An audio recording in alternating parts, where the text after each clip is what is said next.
I was hoping he would be able to speak a little bit more while I prepare for this talk. So, do you remember last year I was speaking Hungarian last year or something like that? I said, in my country, I was a brain surgeon. Here, I'm forced to be EMS physician, that kind of thing. So anyways, I'm practicing my English now, and I've got this, I think I showed you this last year, but for those who hadn't seen it, you need to get this and understand why it's so important. German Coast Guard dispatcher, first day on the job.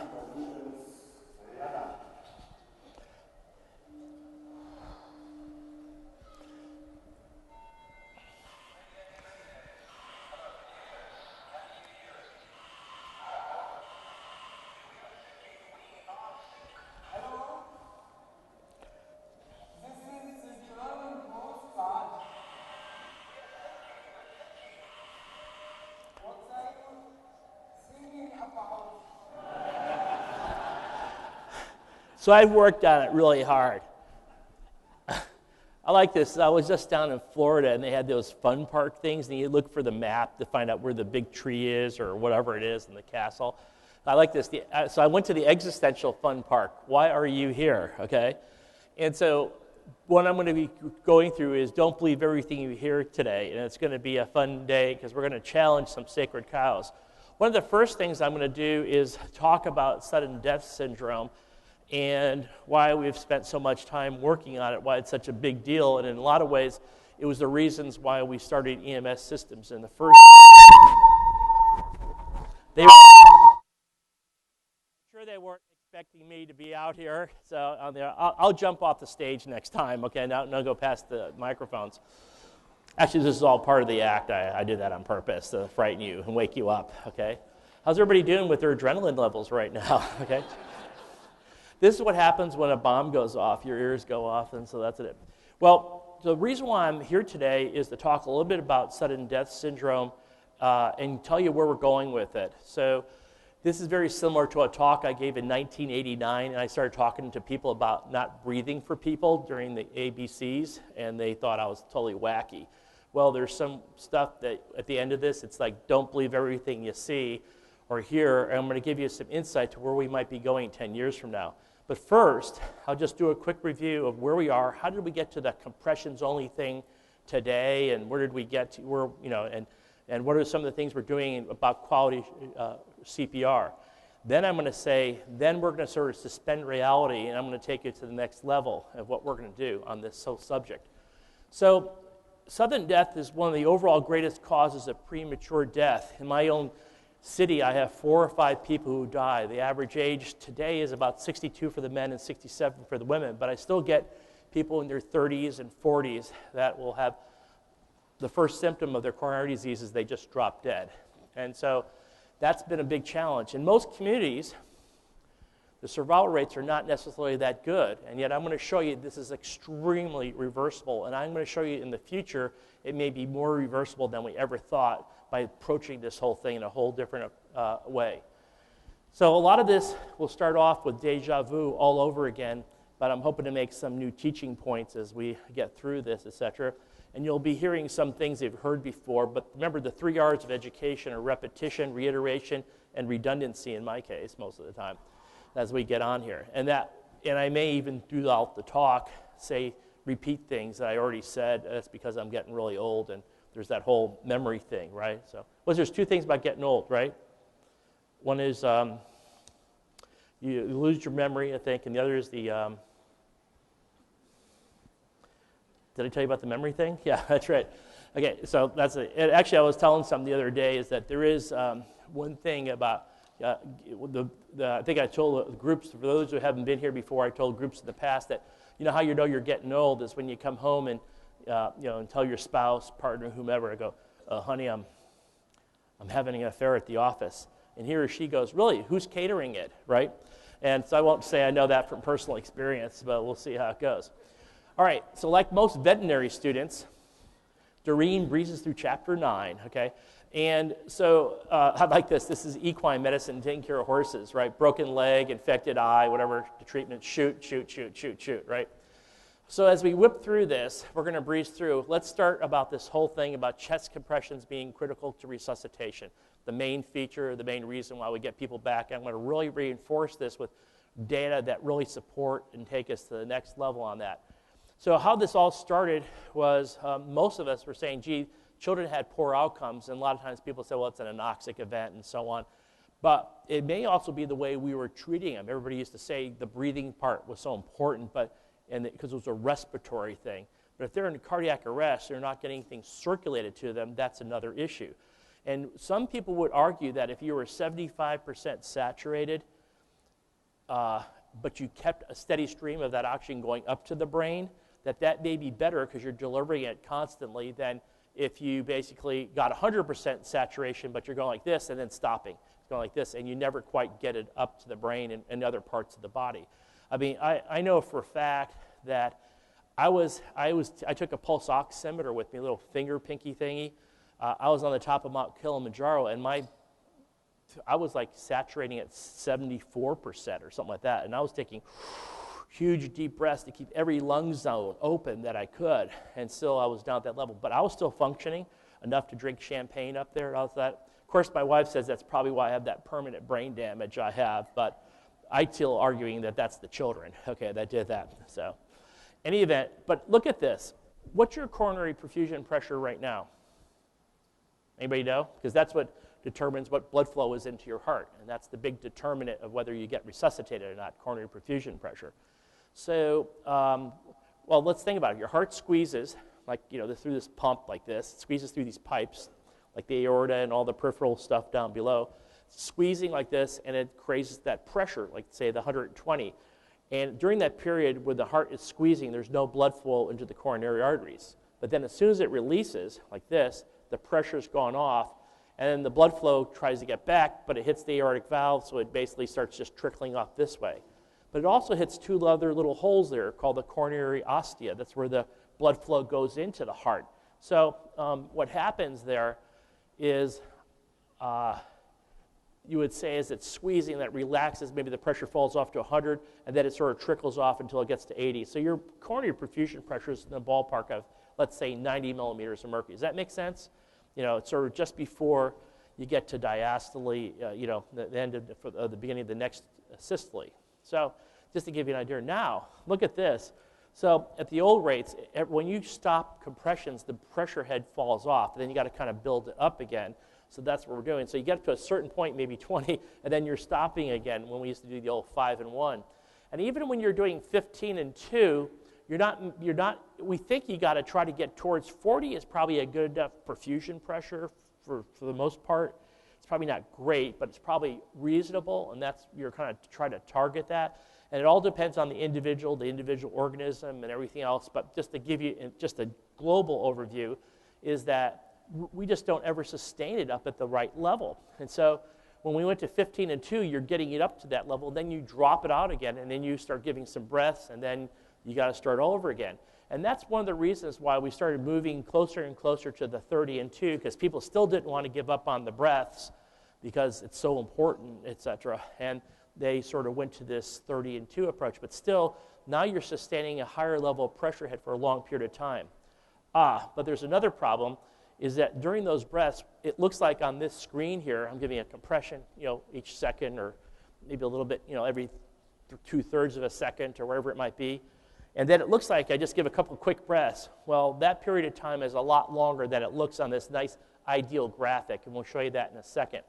So if you now look at the aortic pressures using different compression to ventilation ratios, you can see there's just a lot of interruption when you go from the 5 to 1, the 15 to 2, and then finally the chest compressions only.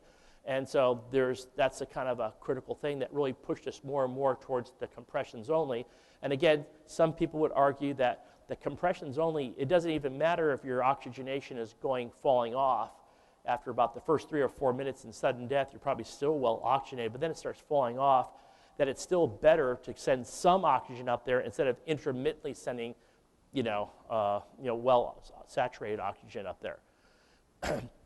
One of the reasons why we think this is true is this. If you look at like the compressions to shock time, like for example, if I'm doing compressions and I take my hands off and say, okay, let's see what we got, and then, let's shock it.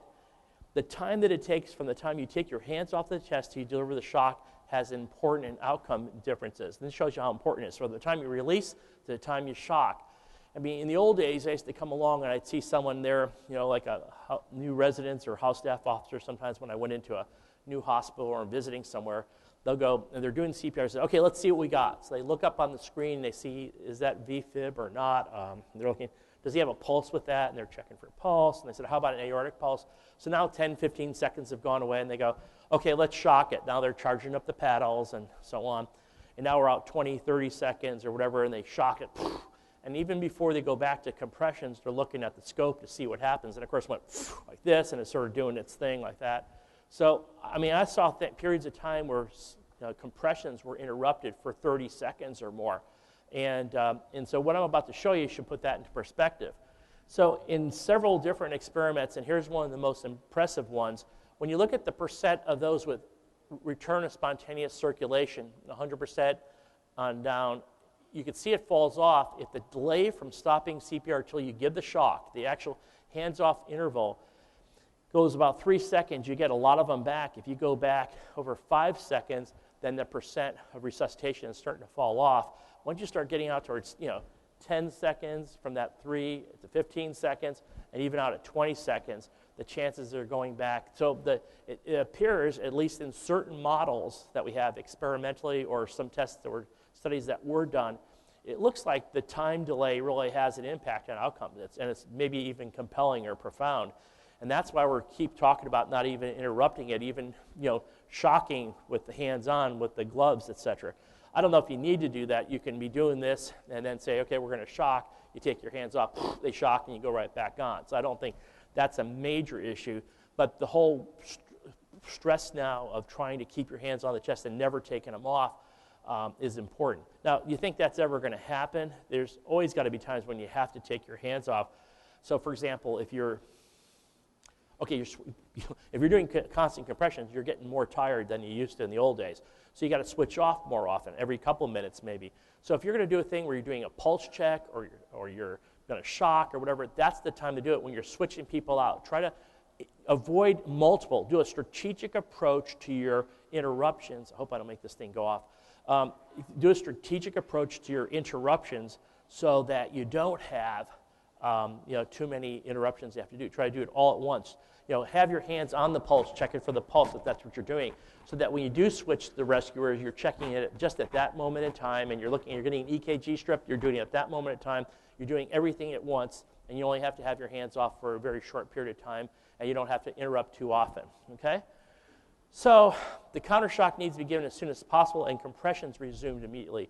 I used to tell some, let's say, clients of mine, that's a nice way of putting it, even 10 years ago, I said, look, these automated defibrillators, when you put them on, right, let's say you're doing this, and even if you took your hands off right away and then immediately hit the analyze button, it's going, analyze rhythm, analyze rhythm. And then all of a sudden, 7 seconds later, it says, shock advised, stay clear of the patient, whatever. So now you're getting out, it's 14, 50 seconds, and it's going, and so finally, at about 14, 15 seconds, it says, shock now. Well, you've had your hands off for the chest. Now, there's no proof about what I was about to tell you basically worked, but we know that at the other end was based on this issue here, is that if you're out there 15 seconds, the chance of you getting something back is not going to be as good. So what I would tell them is when they got to the thing where they go, analyzing rhythm, analyzing it, so it's 7 seconds out, I'd say as soon as it says shock advised, ignore it, let it charge up, keep doing it on the chest, and you have to make sure your machine allows you to do this, by the way. Not every one of them does it. And I'd say keep your hands on the chest, keep the compressions going for about another 20 seconds, get another 30 compressions in, and then go ahead, take your hands off, immediately shock, and then come back and do it again. So just anything you can do to minimize the time and periods of hands off the chest is sort of strategic things there. So was that standard of care to do that? No, but was it probably an advantage? When I asked people who write the standards of care, what do you think? They go, that's a pretty good idea, So, and so those are considerations now as you move through the world of keeping your hands on the chest. Okay, there's another problem. What's the other problem? Well, the other problem is the whole issue of mouth-to-mouth. What are the theoretical problems with mouth-to-mouth? By the way, this was, I think this is my daughter. She was exploring the universe as an early age, orally at that time. So, in any event, and now she's in college. Okay. So in any event, airway breathing. So that was ingrained as part of CPR. And so the whole issue, what are the problems with breathing? Okay. Well, the potential problems, and I say potential because we haven't proven this is bad, is first of all, the expired gas has a higher carbon dioxide level and a lower oxygen. For example, as I breathe out, what are we breathing in 21% and we're blowing out what? 16, 17%, something like that. So it's always like 4 or 5% lower because that's what's coming out with carbon dioxide. So actually, that's kind of an interesting trick. If let's say you're somewhere and somebody drowns and has a cardiac arrest and there's you're there as a bystander and you're going to do mouth to mouth or whatever or that kind of thing. One of the things you can do is actually put some oxygen. If there's like an oxygen thing, you can put it on yourself because then you get yourself up to say maybe 35 or 40%, and then you're breathing out 30 to 35%. People think you're weird, but you understand the principles now. Okay. So, but in any event, that's a theoretical problem that the oxygen levels are not as high, okay? There's the increased risk of gastric insufflation, and then they vomit, blah, blah, blah, right? And that, of course, and guess what? It's more difficult to perform, the mouth than it is to chest compressions. When we first started getting into the over-the-telephone deal at the dispatch office, you got this elderly woman says, he doesn't look right, and he's unresponsive, he's turned colors, and they're going, okay, get him off the bed and get him on the floor. By the time I was able to instruct them how to pinch the nose, get the head back, and all the stuff we tried to do back then, you could already hear the sirens in the background. And that's why we first started with this whole thing by going to the compressions only, because if they had a sudden death, they're going to be oxygenated for a few more minutes anyways, because they're not consuming that oxygen, and they're not circulating it away. So what you need to do is basically just get on the chest and compress. And it was so much easier. When you had standard CPR, there was compliance in maybe 55% of the cases, and we had a greater than 80% if we just had to do the chest compressions only. So that's one thing. And then finally, just aesthetically unpleasant, for a lot of people, or they won't do it unless it's their family member. But even if it is their family member, especially if there's vomit, it's just not the thing. So that's kind of what drove us to this. But these are more theoretical barriers to doing this. What really drove it was the fact that we were interrupting the compression so often. So get back to that. Again, stopping to breathe interrupts the chest compressions, and that's a problem.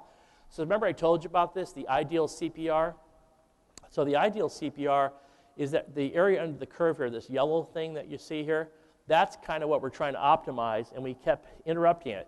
So this ideal CPR goes back to that picture I showed you where there's these nice little blocks, and then all of a sudden, boom, there's these two little blocks of giving breaths, and it looks very nice and clean and all that. But in fact, when we actually have studied this in real CPR, there's a huge amount of gaps. And these are people who are just trained in CPR, including medical students. They were doing it really well. It looked like they were doing exactly what they were trained, but they're interrupting for a huge period of time. So in reality, the typical lay rescue, when we were doing it 15 and 2, we were providing coronary perfusion less than half the time, specifically about 42% of the time we were basically doing. So half the time we weren't doing compressions when we did that. Thus, we move more towards this 30 and 2, where we've got this closer to 60 and 70, and then, of course, the compressions only is maybe the viable way to go as it's been going. The other thing is that the rates that people were pumping at were usually suboptimal. This was actually an in-hospital study that was done, and so here you have healthcare providers, but their rates were like 50, 60, 70, 80 per minute, and it just wasn't enough. It was suboptimal. And the higher chest compression rates, when you got up above 100, were significantly correlated with initial spontaneous return of circulation. Not so good under that. So this so far, think about it. So far, this kind of stuff you already kind of know, all right? And so where we are at this point is like, keep your hands on the chest as often as possible. 2, create strategies to limit your interruptions, coordinate things so that we were switching people out at the time to check the pulse or whatever you need to do. So, and then with a protected airway, we say just don't stop the compressions. But then that leads us to another problem. So let's say we have an endotracheal tube in place. The endotracheal tube's in place, and what happens? We give it a squeeze of the bag. What happens when we give a squeeze of that bag? What happens to intrathoracic pressure?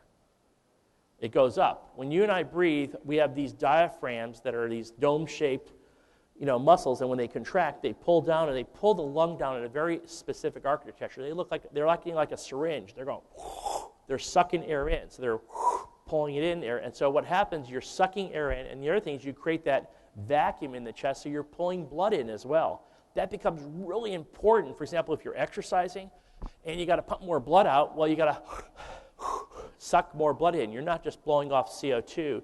You're actually helping to enhance the circuit because they're more of a forceful suck. They're creating more of a vacuum. You're pulling more blood into the chest. So what's the difference when we breathe for somebody? We're not pulling the lungs open and sucking air in. We're pushing air in. It's a positive pressure. So what that does is just the opposite. It inhibits blood flow into the chest. And so as a result, it actually, for transiently, like for example, if I put you on a ventilator right now, it wouldn't be a big deal. Like if you're getting an operation to get your appendix out or something, you basically would go on the ventilator, you get a breath, and your air, everything's fine, you get the air out, and then your heart's still pumping, and it's not a big deal.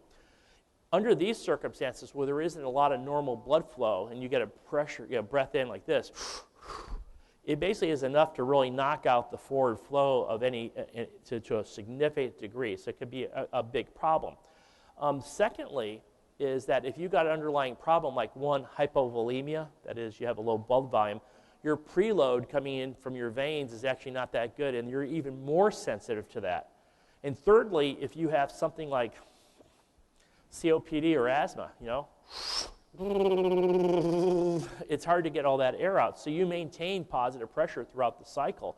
And you maybe, when they give you the next breath, if you're going, you're remaining in a highly positive pressure state, and you may not get the person back at all because they're getting no forward blood flow under those circumstances. So one of the first papers I actually did, actually maybe the first paper I ever published, was on the concept of occult, what I call auto-PEEP, positive end expiratory pressure. So a lot of the patients we used to think had PEA, we're seeing something on the scope, but there's no pulses. That might be in many cases where we had like a COPDer who's getting a breath, and they never have a chance to get good blood return to the chest, and we were killing. So a lot of times, some of you may have even experienced this in the old days. They used to take someone off the breathing, they'd stop him, they'd pronounce him dead, and the next thing he knows, he gets pulses back, And that actually has happened in some cases, and so that's part of the reason why that occurred. And so, and again, the positive pressure breath, even, for example, if you have some traumatic shock and your blood pressure is low, but it's because you've got presumably you're bleeding somewhere, we've shown in some experimental work is that if you look at just even moderate hypotension, that wouldn't be enough to intubate you. You'd still be conscious. For example, in these models, we look at the breaths being given, and only 12 per minute, the coronary perfusion pressure is getting knocked down. Coronary perfusion pressure actually correlates pretty well with the aortic diastolic pressure, which is the area under the blue there. So as you get each breath coming in, it knocks it out, and this is just moderate situation. This is even like a situation with severe shock where someone might be intubated, or a cardiac arrest case where there's just zero forward flow at all. So it's pretty significant. So the effect of positive pressure ventilation has to be kept in mind, and that's part of it. Look at this. This is 6 breaths per minute versus 12 breaths per minute, and look at the area under the curve, under the red. That's the area. This is the digitized version of what I showed you before. The area under the curve in pink is the time average coronary perfusion pressure, and you can see with the faster rates, it basically doesn't do as well. That's part of the problem, okay? Still, there's another problem, okay? So what's that? Well, one of the things we found out is that as we started getting funding a few years ago, for example, in our own city from the NIH to give ongoing feedback and training to our people, we wanted to show how often they were interrupting CPR. So if I asked the firefighter, I said, how often do you interrupt CPR? He goes, never. I'm always like, we keep right on it, and so on. So then we show them their tracings from their event. And one of the first key findings we showed was that the outcomes were very low. This is survival over here, and survival was low if you're only on the hands on the chest 20, 30% of the time, sort of like what we used to have with 15 and 2. And what you need to get up here is in this ballpark is try to give it above 70 or 80% of the time you have the hands on the chest. So the more times medics spend on the chest, the better the outcomes. So we had machines that were actually measuring what was going on at every one of our cardiac arrest cases. We can actually second to second to see how fast they're going, how slow they were going, how deep they were going, how good their recoil was, etc. And we started finding some interesting things out, and we were able to capture the data and show it back to the people who said, I never interrupt anything, all right? So this is in 2006. Every one of these little red things is a compression, a downstroke. And what you can see here on these things is that there's a lot of interruptions. And it could be for what you would think are good reasons. We're switching out rescuers, or we're shocking now, or we're giving a drug now, we're trying to intubate now, or whatever it is. But they're thinking, I never interrupt at all. So what we did is we gave them immediate feedback or training sessions to say, here's your strips. Do you want to improve it? Here are mechanisms to help you improve it. And then by 2009, you could see how these things are rarely interrupted from the same person. And so the comparison side by side is that after the feedback, the retraining, and more retraining, we were able to keep the hands on the chest quite a bit and improve the quality of it. I remember when I first got one of these machines that give you immediate feedback, and I was pushing hard and fast, like, oh, you just have to push hard and fast. And they go, slow your rate. And I'm going, okay, and then I'd slow my rate, and then I wasn't pushing hard enough. It says, push harder. I go, okay, harder but slower. Okay, got it, I understand. So a lot of times it gives you new muscle memory, and it retrains you to do it at the right way. And because not just put more effort in it, it's how you put that effort in. You start learning, just like when you get these little kits nowadays, we probably do a better job because you're developing muscle memory about how to go, how fast to go, and how deep to go. And it's really kind of cool. So for us, this really paid off a lot because our survival to hospital discharge went up dramatically. We were hoping to improve our outcomes by 20 or 30% above where we were. And we went up 2.5-fold just in the city of Dallas alone. And in some of our neighborhoods, we went up actually 4-fold, like you see in Carrollton, which is a smaller city. And we were able to turn that around a lot faster in terms of turning the ship around. So it made a tremendous difference for that. So that's why I wanted to show you. I hope I can get past the little machines here without causing a lot of noise. I think I can do it this way. So time for a commercial break, a message from our sponsors. So where we were was push hard and push fast when we ended up in 2010 from the Heart Association. So let me see the new commercial. With the new CPR technique, now you'll not only meet but exceed the American Heart Association guidelines for compression. After all, don't you think more is better? Deliver an average of 3,542 compressions per minute with the new CPR technique. CPR technique, because more is probably better. So we knew we weren't doing well when we were doing it too slow, so we were just saying push hard and push fast, so we started doing that. I like this, I am not an ambulance driver. So, but maybe not. Maybe it's totally that. Maybe there's an upper end of things where it's not as good as well. So what we discovered recently in our last data in our system is that we found a sweet spot. And what I meant was that the compression rates between 120 were independently with increased, and what happens if we went above 120, and you see here, there's the sweet spot. We went above that, we rapidly dropped off. When we started getting up above 125, 130, the survival chances went way down. We were overdoing it. And people are just, they're in the adrenaline, they're just doing it good, but they just do it too fast.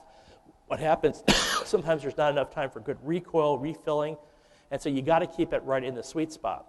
Now, how do you keep it at the sweet spot if you're at a scene somewhere? You're first responder, firefighters, and you're there. How do you keep it in that sweet spot? So what we did is we got this very high-tech equipment. You know what it was? Yeah, it's a metronome, okay? So we got a metronome, which we run at 108, and this contributed to survival rates and even improved it even a little bit further, and it's really helped out a lot. What if you were alone and had to do bystander CPR by yourself, and you don't have a metronome on you at that time, or any other little electronic device that could help you time it? We found that, what is it? Staying alive. Yeah, one of the things we used to say is staying alive, right? Turned out that in some countries that didn't work as well, okay? I remember there were some people used to do, after a while they'd be doing staying alive, then they have to get to the next song because they weren't coming, so they do another one bites the dust, okay, that kind of thing, right? Another one bites it. But actually we found what works in every language and everybody's dialect, etc., was if you do row, row, row your boat. So it goes row, row, row your boat. Seems to work really well, so keep that in mind. But the point was that we can go too fast and we can go too slow, and we've learned we were going too fast and we have to get that under control, and there's ways of doing that, etc. So I think this is all worthwhile and it helps us tune that up. So as it says here, grants helped us make us one of the best places to have a cardiac arrest, and all we were doing was paying attention to just simple basics. That's all it was, the basic CPR. Nothing else we were doing made any difference. This is what the key thing was for us to get that going, all right? So the same thing with the training. When we started developing these new CPR kits that many of you have seen, we now got it down to 10-minute CPR. There's the little clicker thing there, and they learn, oh, you got to really push hard. Yep, you betcha, you got to push hard, and you get the clicker, and they start developing muscle memory. When we studied this, we found that this approach in 10 or 15 minutes of doing this was better than when we used to do the 3 or 4 hour classes, because people didn't retain it, and they spent more time actually on the mannequin doing this during the 10 or 15 minutes than they did on the 3 or 4 hour classes where they're taking turns with other people and on some mannequin. And this thing really developed muscle memory. And when we came back 6 months later and did what I called a Pearl Harbor, we surprised them and said, hey, there's a guy down here. Can you please do CPR? They were actually doing CPR adequately and really well 93% of the time. That's 6 months later, and using an AED well, because we did the same approach. We made it simple. Like, for example, the AED says, know where they are, go get it. Does that mean call 911? Go get one, and turn it on, follow the instructions, and that's it, 2 points. So just do it. And that brings us to this thing. If you haven't heard this before, one of the first studies I did with regard to the AED was actually take it out to the airport. I had trained the Surgeon General at the time and his entire staff at HHS, and they said, we need to put this in every federal building. Well, then they came back and said, well, you have documentation, this will work, isn't it dangerous, and so on. The FDA says, we can't study this because we won't get approval from people because they're dead, and that kind of thing. So, well, we got past that, and what we did is we put it in the airports in Chicago. This is about almost 20 years ago, and this was interesting. They had survival chances at the airport had been essentially zero, negligible for the previous 3 decades, despite medics on at the airport location. So we put these things in about a minute and a half brisk walk apart, minute to minute and a half brisk walk apart in the county, the ticket counter, and the gate areas. And we wanted to see, would people actually get them? Would they know they're there? Do they know how to operate them? Would there be a problem? Would there be a complication? And of course, would we save lives? So the first year we operated these, we had 9 people that went down in the terminal areas where we had put this thing. And what's interesting, in that first year alone, here's the, just stick it in the wall there like that. And of course, they're not in a gate area. They're just along the main hallway. So would people go get them? Well, in the first year of experience, we had 9 people that went down to the ticket counter and gate areas at the time. Of those 9 people that went down, how many of those people survived, do you think? And I got a 9 to have anybody else think? I got a 5 here. Anybody else? Any other bids? And let me bias your answer a little bit. In this case, only in 6 of the cases of the 9, the people had never seen an AED before, never operated one, never been trained in it before, just heard about it maybe, that kind of thing. And they went and got it. They sort of did it as a group. What do you think now? You change your mind? I got a 7 here. Any other bids? You're right, all 9, okay? All 9 survived. And what was amazing is that not only was that in 6 cases, the people who are so easy to operate, that 9 survived, but almost every one of them are waking up before traditional EMS arrived. We have a steady point. Now, everybody says to me this study was about public access to defibrillation, or as we call it, defibrillation by the public. But you know what it really meant to me? It meant to me that this is a worthwhile endeavor. If you have the right circumstances, the right things, the right technology, you can actually save all these people from what generally people think is a very dismal outcome, in our general experience with the lack of bystander CPR that goes on and all the other issues that we have to face on a day-to-day basis in our community. But that's sort of state of the art. So what have we learned so far? So where we are today is beyond push hard and push fast. It's keep the compressions going as much as we can, strategically prevent interruptions, okay, and maintain them. Get right back on the chest. Just do whatever you can to keep your hands on the chest until they're actually going, and waking up. We know that having an AED around, particularly in close proximity, is going to change the outcomes. The key thing is knowing where it is and getting it to the person and having them put it on. So all that's pretty straightforward. And we're learning, fine-tuning it, that we got to pay attention to what we're doing in quality assurance and make sure there is quality CPR, that we're not going too fast, we're not going too slow, we're going deep enough, and so on. And in our training, we've got new tools that are actually helping us get that done in the community. So that's kind of our big state of the art. And even past 2010, we're now in the era of compressions and compression sweet spots and rate sweet spots, and that's sort of the state of the art. Okay, so you would say, well, that was great talk, thank you very much, but it's old stuff. Here's the but part. The but is, where are we going? So this is where you're going to have to basically promise you won't tell anybody about what I'm about to tell you because they'll think I'm wacky. It's like when I used to give talks about compression is only CPR in 1989, okay? So here we go. Interesting stuff. So one of the things we do at the Eagles meeting, which is this is the jurisdictional medical directors for the 40 to 50 largest cities in the United States. For example, Dr. Kessig from Columbus is one of the members of this group. So it's the people who are the 911 system medical directors for these large cities, plus the medical directors from Homeland Security, White House, FBI, Secret Service, and we are regularly talking to each other, even on a daily basis through emails, et cetera. But we come together for various meetings, and our real main meeting that we have, it's not advertised. You will not see this advertised anywhere. You just sort of kind of know that it's going on and get yourself to it. And so people keep in touch with the www.gatheringofeagles.us. The main meeting is usually held around the last week or two of February, and down in Dallas, and we try to work it out to make sure people get very cheap rates and they can get to this thing. So there's been several things that we've been working on recently that have really been really insightful and interesting. And so I want to tell you that. So one of my presentations at the meeting about a month and a half ago, I'm going to give you that presentation here. When I was asked to come down here, they said, could you give that presentation? That's pretty profound. But keep in mind, what I'm about to tell you is not something you should go out and do tomorrow, okay? I'm just giving you a glimpse of what I think the future is going to be, et cetera, as we move through this. So the Eagles group is a pretty cohesive group. We have to be because, as it says here, we're responsible for about 80 million Americans as we lump all our cities together.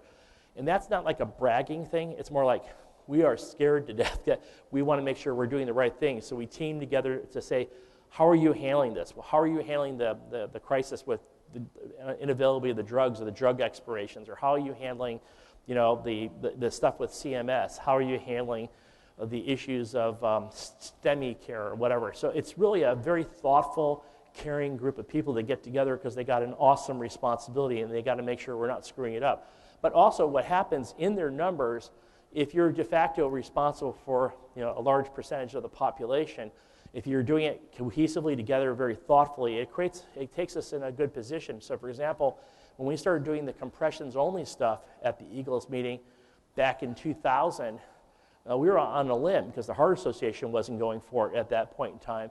But we thought if all of us were following through with that together, it would actually help us out in terms of making sure we weren't caught in a position that it wasn't standard of care if we were all doing it together. And that's been what's very useful. So we usually are 5 or 6 years ahead of what's going on, as long as we're making a good argument for it and we're sticking together. And it has been a very cohesive group, and it's been cool. So I've given this lecture before, but I want to just give you a quick review for some of you. I've lectured about this here previously, but I wanted to sort of give you a little bit of a review for those who have not seen this concept before. One of the things that we presented this past year, in recent years, over the last 5 or 6 years, had been the concept of using sex hormones, actually, believe it or not, or steroid hormones, whatever you want to call them, for resuscitation. And I'm going to briefly tell you about that. One of the things how we first figured it out is we looked at people. We heard that women had worse outcomes than men when it came to with cardiac problems like heart attacks and angina, and maybe they weren't treated as aggressively. So a young resident that worked for me asked me, how can we prove that it's not just sociological, like they don't get recognized or they have different symptomatology or they're not treated as aggressively? And I said, well, let's look at cardiac arrest because most of those cases are coronary artery disease and they get the same treatment and it's easy to recognize, so let's look at that. And we did. So we found, and we looked at particularly cases of things like, electromechanical dissociation, as we call it now, pulseless electrical activity. I don't know how electrical activity can be pulseless, but it's electrical activity with pulselessness, etc. And what was fascinating is that when we first looked at it, women had better outcomes, but it didn't make sense in a sense that they're 67, 68 years old on the average, so that can't be hormones. But when we broke it down by younger women and older women, then it started getting interesting. And if you look at this, the older women and the men had no difference in outcome. And then even for the younger men, they had the same kind of outcomes. But look what happened with the younger women of childbearing age, where hormones are floating around. Their outcomes were significantly better than all the other three groups. And we looked at something that would be associated with an even more anoxic insult. What's that? Asystole, right? So those who had asystole presentations, basically, how did they do? Well, same thing. If you looked at the rates of short-term survival in these cases with these folks, what happened was, again, the women had twice the survival, and all the other groups were all about the same thing. So that was pretty impressive. Now, we didn't measure hormones directly. All we're doing is making an inference here. And also, we didn't look at neurological outcomes in the end. And it turned out in the hospital, later on, I took the Heart Association folks, and we have a registry of in-hospital cardiac arrest, and we looked at that. So we did a corresponding in-hospital study, and we looked at women of childbearing age after we did the pre-hospital one, and I was, again, one of the authors here. And what we found was that estrogen and progesterone improved neurological outcomes in experimental models. So we're presuming, and sure enough, even the neurological outcomes were better for these patients. So the big question is estrogen, progesterone, or wherever it is, protective, and therefore you're conditioned to do better, or is it actually therapeutic? Could you actually take estrogen and give it to you and make you better? Like whether you're a man or a woman, et cetera, can estrogen really improve your outcomes, for example, if you actually gave it therapeutically? It's not just protective that you have it on board, but it could be therapeutic. So a good example of this, I think, is that they've actually looked at this in various models and I'm going to show you a good one in a second. One of the things that we think estrogen does, it does a lot of things, but it upregulates the mitochondria. So what does that mean? Well, when you have, remember, a stroke, you have that penumbra thing. Stroke happens, the cells are dying, so they send out a signal to the other cells to die too. And I think that's what's it called? Apoptosis. That's the physiological equivalent of misery loves company. So when the cells are dying, it's programmed death. They go, okay, next cell, you die too. So they send signals out to the other cells, and the cells are just going down. When we give this, it says, don't listen to that. Keep working. Don't listen to those signals. Keep working. So it upregulates those things, and it maintains it. So let me show you how well that works. This is the effects of estrogen treatment at 40 minutes. This is like 40 minutes after the middle cerebral artery, the main artery to the brain, is tied off, and it's cut off. And what happens is you've completely shut the thing down, and look what happens here in this situation. And what we found was that if you look at this placebo, that's the infarct size, and then over here, you can see just physically, you can see the difference. There's less infarct over here. So that's after 40 minutes of clinical. Sometimes we talk about permanent brain damage at 4 minutes or 5 minutes. This is impressive stuff, and it offers that protection from that point of view. And this is in burns, for example. This is a sham burn. This is a burn that's given estrogen, and this is a normal thing. These are the levels of cytokines, which are like interleukin-6. These are the chemicals that wreak havoc in your brain, in your lungs, and liver after a burn. That's why most people die because of lung injury from a remote site. From a remote burn, you're still dying from a lung injury because the inflammatory things are all going off and going nuts, et cetera. And you can see the estrogen can prevent that as well. So over the years, a milligram of good pre-hospital care and save a kilogram of ICU care, as I've said all along. And so maybe if we can give these things like progesterone or estrogen early on, we may find an impressive thing. Is there any other neuroprotection out there? Well, one of the things we used to do is wait to cool people after they got return of spontaneous circulation. Now we're thinking about doing it during the intra-rest period. And we actually found we can often reverse people a lot faster when we do that. And actually, one time I was in Europe, and I did this. You see what this is? These are all like frozen potatoes. And so during the arrest, we just piled a lot of frozen potatoes on the body and started lowering the temperature. That got the guy resuscitated. It was kind of cool. Sorry, bad play of words. All right.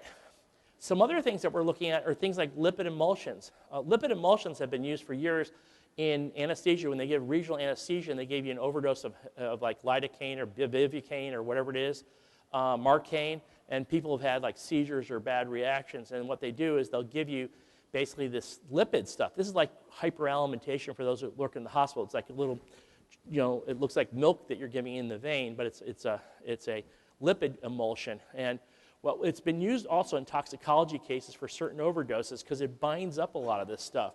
And it's been used to reverse calcium channel blockers. And be more specifically, we're thinking about using it in pulseless electrical activity and asystole, particularly if it's a young person, because maybe we're not sure. Maybe it is a toxin. Maybe it is something that can be reversed if we try it. So this is one of the things that people are actually experimentally looking at this stuff. And again, it's a lipid sump that binds the canes to the lipids. It makes the cells more permeable to calcium. And what happens there, it actually enhances the conduction of electricity across the heart because it opens up special calcium channel blockers. So interesting thing, just not everybody is using this, or it's not standard of care, but there are some things that people presented and say, here are some of the things that we're doing right now. I'm going to skip the EZ-IO, the movie, but I am going to tell you briefly about the EZ-IO thing, and that is, it's the, people are now using it to get a line in right away. In Houston, for example, they're going right to the humerus immediately. It's the first line thing in Portland. And so many people are saying, let's just get this thing in, not screw around looking for an IV and get moving on that. And maybe that will change the outcomes in the future, not proven yet, if we could get the drugs on board much more quickly than we did before, or whatever we're going to try in those periods of time. So it's getting to be routine use now in certain systems, and it's just something you should be aware of. Now, how about the ITD? How many people are using it? Okay. Does it work? Well, there's a big question about that, right? So here's the deal. Let me go over that thing. The ITD, again, what it does, it's almost like if you had a straw and you covered the top of the straw and you're kind of trying to suck in, it creates more of a vacuum in the chest. So what the ITD does, it physiologically actually brings more blood flow into the chest for a second. And then the blood flows in. So when you compress on the chest, and then you got pressure there, and then you release, it's going to go, it's going to suck air and blood in. But once the air is sucked back in, it's basically going to neutralize the pressure. But if you could do this for a second and then hold it, it actually tugs more blood in. So that's how it works. And that's been kind of an interesting point. There was a study in which they used this ITD, okay, done by the National Institutes of Health. And what they found was what? They found that there wasn't any difference when they did this. They just found that the use of it didn't enhance the outcome. So there's a lot of questions why and why it didn't make any difference, because at the same time, there was another study done where they had the active compression decompression device plus the ITD. And the active compression decompression device is the thing that looks almost like a toilet plunger. And so this thing is kind of interesting. If you haven't seen it before, you press down on the chest and then you actually pull up like a plunger. And I'll give you a visual of that here in just a second so you can see this. If I can find it. Hello. I had it in another file here. Over here, see so I can find it here. For some reason, I couldn't embed it into my talk, but it's worth seeing. We can find it here somewhere. Hello. It should be here somewhere. Must have missed it. It's here somewhere. Maybe it slipped into one of these other files here. Maybe it's over here. Let's see. Yep. There it is. Watch this. So you can see how you're pushing down on the chest. So it's compression, decompression, right? I'll play it once more for those of you who can see it a little bit better. So the idea is you're compressing and then you're decompressing to suck more blood into the chest. It's the same concept as we were kind of telling you about before. So an interesting, interesting thing. So now, if the ITD didn't work on its own, maybe that's the issue. So we've got to figure out why that happened, and or maybe the addition it only works if you have this other machine on board. Maybe that's the deal. So in that study, they found that the survival of the discharge in green with the combined thing, the ACD, ACB, and ITD, which we call enhanced CPR, eCPR, basically was much better, even at 1 year survival, if you had that. So how do you explain the discrepancy? Is it that just the ITD basically didn't contribute much to it, and it just, the other thing is all it does? Or does it have to have that other thing around? We're not sure. But one thing that's kind of interesting, and by the way, this is an oldie but goodie movie. I think I should show it. Some of you have seen it before, but I still think it's so cool. And where we're going to go next is actually looking at the concept. And one of the things that I think might have been a difference is that maybe they didn't examine the sweet spot. If we go back later, and some people are suggesting we do that, and we go back and see how many, if they fell in the sweet spot, or they looked at how the quality of the compressions, maybe you'll find a difference there. So keep your eyes open. There may be more to come. Now we're going to go into a whole new territory, so I couldn't, I couldn't resist showing this video again. Patient has a fractured fibula on a mild sedative. Can't hear it very well, but can probably go home tomorrow. Daddy's going to be so excited, okay?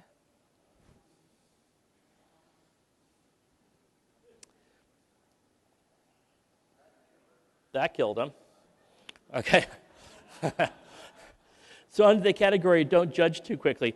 And then for those of you who've seen that before, I decided to give you your own version of don't judge too quickly. Here we go.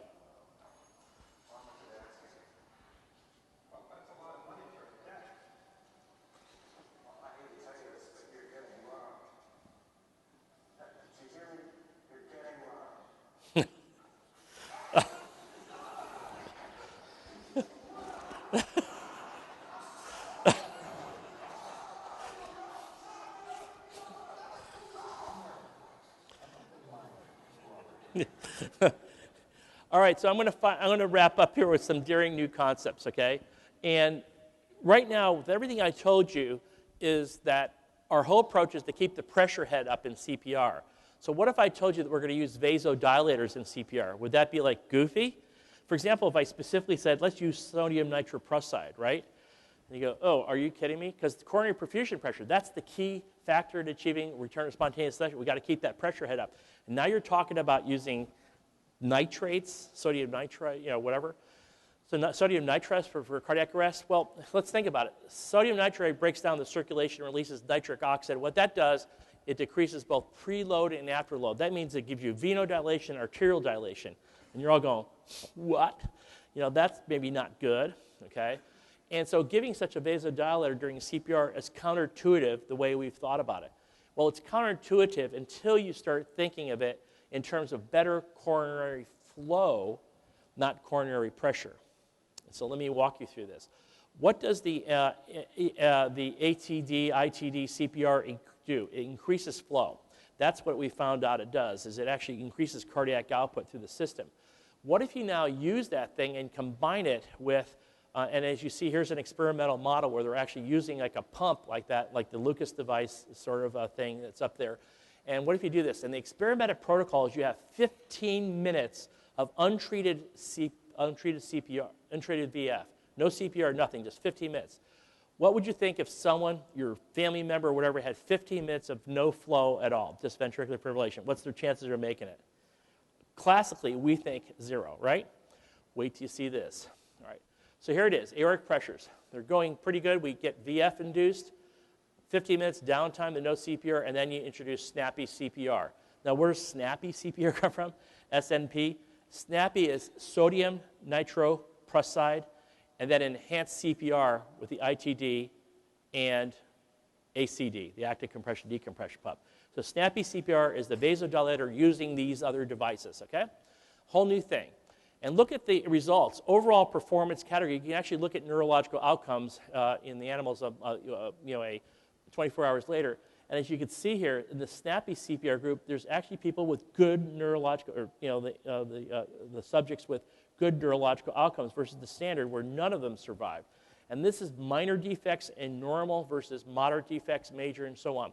So in the standard CPR, no surprise, there was no good neurological outcomes, whereas we had pretty reasonable neurological outcomes in some of the cases there.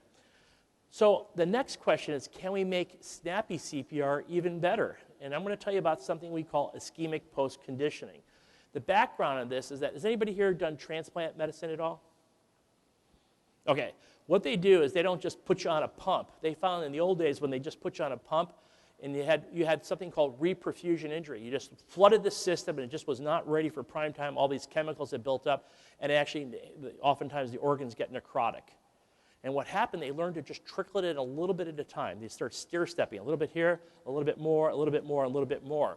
So it's trickled in. So during organ transplant, blood flow is trickled or stuttered back in to prevent reperfusion injury. So my similar strategy worked for hypoxic organs with cardiac arrest, and we're talking about when you're down for a long time, like 10 or 15 minutes, okay? So here's what we did. Is we actually did an experiment where we wanted to ask, would a more controlled reperfusion better protect the heart and the brain during that period of time? The idea is maybe you do 3 minutes of CPR on and off, followed by enhanced CPR, the eCPR, along with the non-traditional drugs, including the vasodilators and adenosine. Adenosine works, by the way, because it improves microcirculation in the cardiac system. It provides some reactivity to the microcirculation and mitigates reperfusion injury. It actually has been shown to reduce infarct size in some models of STEMI, and so that's pretty amazing, and it improves your LV function afterwards. So the similar effects are in the brain, so let's look at that too. So here's the experimental protocol. Prolonged VF downtime for 15 minutes, so that's key. This is long downtime where we're going to be looking at this. Group 1 is standard CPR. Group 2 is snappy CPR. We've kind of already saw that before in the previous thing. Now we're going to add in adenosine, and then in Group 4 we're going to add adenosine and these controlled pauses. Let's see what happens now.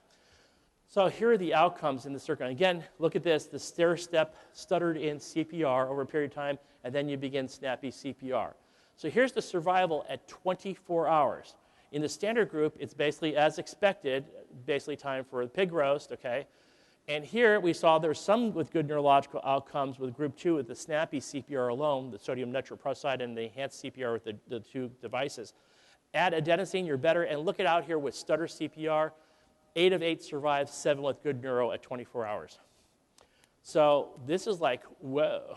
So I'm just going to say is that do not go out and start practicing this tomorrow. This is just us on the cutting edge and looking at this. And by the way, this includes histological evidence that the brain is more intact. Apparently, I don't know anything about this, but the pathologist said, ooh, that's ugly on the left, okay?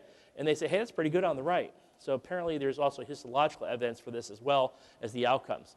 So the conclusions here, and what I'm opening you to here, is that maybe we need to be considering more about flow than pressure. So targeting flow, not pressure, in a more controlled manner may improve outcomes, and stay tuned. In the meantime, right now, continue uninterrupted compressions. Do not change all the things we talked about before.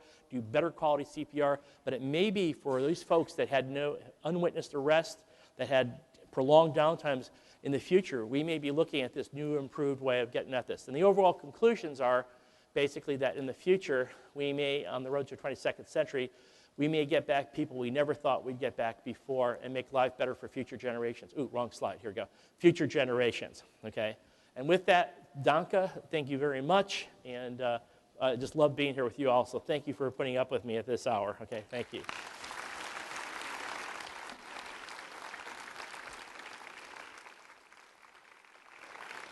Okay. So do you want to wrap it or take some questions? We're going to take some questions. Okay. Does anybody have any questions for Dr. Pepe? Okay, we have one question. One person's very brave because everybody's saying, we want to get out of here. We want to get out of here, right? Okay, so go ahead. I'll repeat your question. I won't tell them your name, okay? Garrett Green? Okay. We won't tell them your name, Garrett. Okay, go ahead. In one of your slides, you were showing that they're considering the hypothermia to... Yeah, the question was starting hypothermia during the resuscitation. And we... And,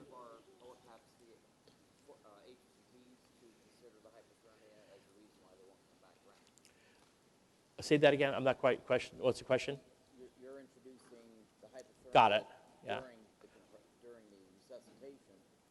Isn't hypothermia one of the HSTs that we should be looking at on why they don't come back? Oh, okay, got it. So I think what he's saying is that when you look at like a PEA and you guys have to look at all the reasons why people, you got to think about hypothermia and all that kind of thing.